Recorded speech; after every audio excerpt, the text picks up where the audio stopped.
Hi, Doug Hastings with Lawyer to Lawyer Business Development Coaching. Welcome to the module on the business plan for lawyers. You know, the fact that you're here and have taken this step to enable your success, it just thrills me, and it should thrill you with the fact that your business development growth has already started. We're on step 1 right now, which is really cool. What you got was a business development plan and an outline in advance. And I want to point that out because that section on how to learn is pretty important. And I know, Doug, I did undergrad, I did law school, I did the bar, don't tell me how to learn. Well, you see there in the outline that reviewing that in advance, both the outline and the business development plan, improves your learning ability when we actually go through this session. So if you haven't done that yet, you might hit pause, go through those, because you'll have questions to yourself, you'll have little notes, and you'll be better prepared for this to have better impact. The other thing about how to learn is if there are quizzes in this module, you want to take the time to do those. Either pause, take them, do them at the end, but we reinforce our learning at the moment, not the next day, not 2 days later. So you have the ability to do that, please do so. After we finish this, takeaways are coming to you. They're going to have detailed next steps. So you'll see that it's really 4 components: the outline, the plan, this session, the takeaways that'll really help you organize what you're going to do next. Know that the entire business development coaching program is an integrated set of modules. There are over 20 of them that I'm planning that will together really give you a great foundation and give you a lot of guidance on how to do business development.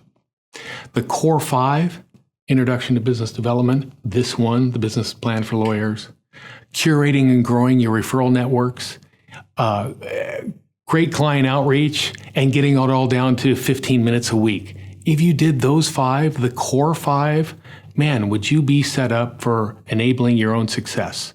So an offer is going to come after this with a pretty heavily discounted ability for you to do that, which I think is great, and I hope you do it. This module also includes a 30-minute one-on-one live coaching session with me. So you'll see that come when the takeaways come and when the offer comes for the other modules.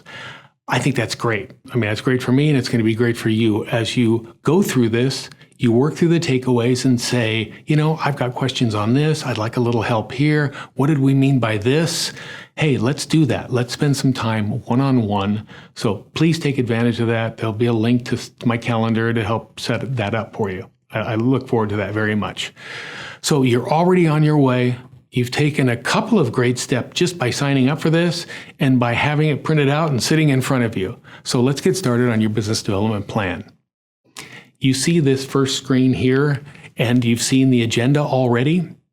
So we've done the introduction to the module itself, but I'll show you where I talk about it being the #1 request I get from attorneys. We're going to go through all of these components here. So the agenda is for you and for me to guide us as we go through this module. How do I do a business development plan, Doug? #1 question I've had over the last 10 years. And I get it. You went to law school. You didn't go to business school. You know, either you're an associate or you're mid-career or you're a partner. Like especially the setup that's happened over the last X number of years where you work really hard as an associate, 7 years you make partner, and they say, okay, you're a partner now, go develop your own business. It's like, what? Why didn't you ask me that? Or why didn't you tell me that 7 years ago?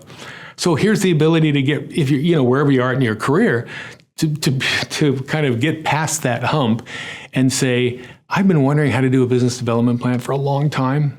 In the center there, David Ackert Consulting, had a session recently where he said 72% of the time, that's the question they get asked. And that last graphic there, I did a session recently where I was asking the attorneys if you have a written business development plan. 8% of them did.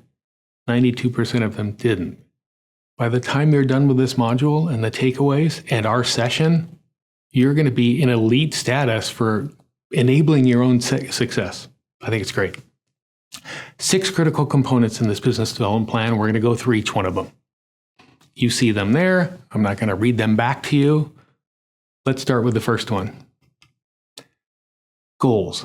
Setting goals is obviously really important. Setting goals that have actions to support them too, not just I'm going to do these things, put them on the shelf, and then you never actually carry them out.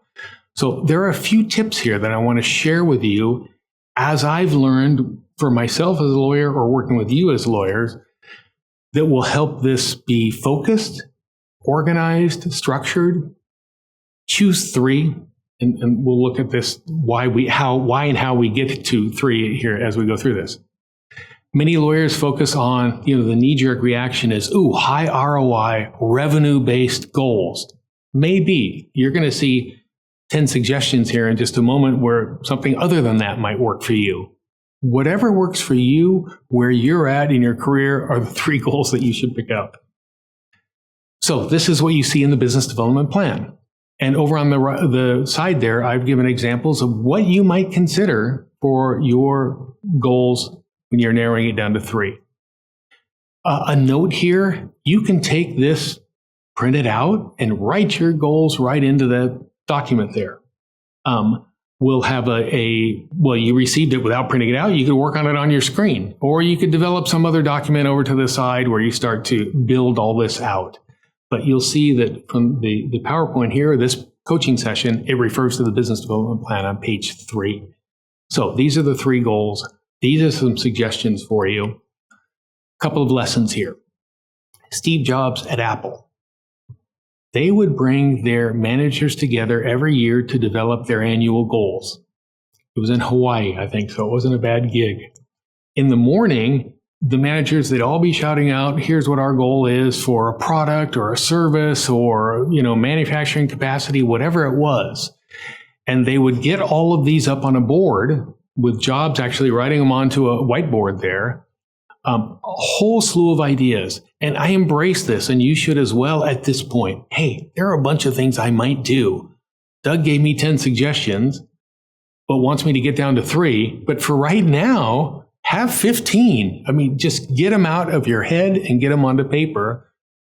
We'll work at how to winnow those down and narrow those down. They would go to lunch. They would come back. They would reorganize, reprioritize the goals on the whiteboard, and Jobs would just X out all but the top 3. We're going to do 3 things this year, and we're going to do 3 things really well. Not 20 things kind of good.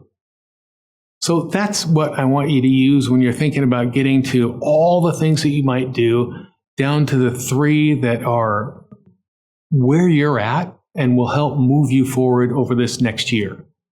So that's one reason why we want to say no to some things, because it enables you to get to the things that are really important for you. SMART goals. This is in the outline as well. And in fact, there's a link in the outline that'll take you to a great article by a consulting firm called Clio on setting SMART goals for lawyers. It's a great read if you have the ability to do that. But look at this, and I'm not going to go through it in great detail because you can do that article or you can see here. Make these goals SMART and, just to look at achievable. It's something that I can actually do during this year. A note on that, many times we want to focus on the things that are in your control, not something where you need to account or you need to rely on accounting or maybe your business development and marketing people, they need to do some research for you, market analysis, whatever. If we have a long-term goal to achieve, maybe you do need to rely on some outside sources. But see if you can make them things that are within your control, because they get done better for you. Let's go way back in time. Andrew Carnegie, one of the richest guys in the world. Carnegie Steel, Carnegie Mellon, you've heard the name. At that time, businesses, Pillsbury, DuPont, Carnegie, Bayer, whatever, they were kind of standalone businesses. There wasn't a lot of integration. There wasn't even a thing called business consulting going on. Well, a guy named Frederick Taylor was starting business consulting, and Carnegie heard about it. He heard about Taylor and what he was trying to do, and they were at a party together. So Carnegie, I'm not trying to say he thinks he knows everything, but kind of goes over to Taylor and says, hey, as you see there, if you can tell me something about management that's worth hearing, I'll send you a check for $10,000. Taylor says, Carnegie, I advise you to make a list of the 10 most important things you can do and then start doing number 1.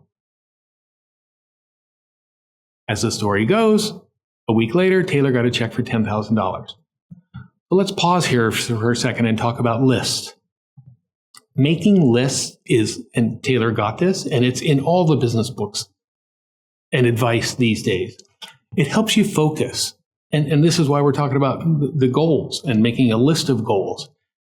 You get them out of your mind. They're rolling around in there. You get them onto paper or on a screen or whatever works for you. But by not considering everything and making a list of 10, you're kind of doing what Jobs is talking about. Hey, let me say no to some things and focus on the things that are really important. That's why this was suggested. That's why Carnegie sent him a check for $10,000. And that's what you should do. Take the larger idea of a list, take the winnowing idea from Apple, and that's how you're going to come up with your business development goals. So back to that page, that's how we're getting from 10 down to 3, or from 20 down to 3, or whatever works for you. But keep those ideas in mind as you're going through this critical component of the business development plan.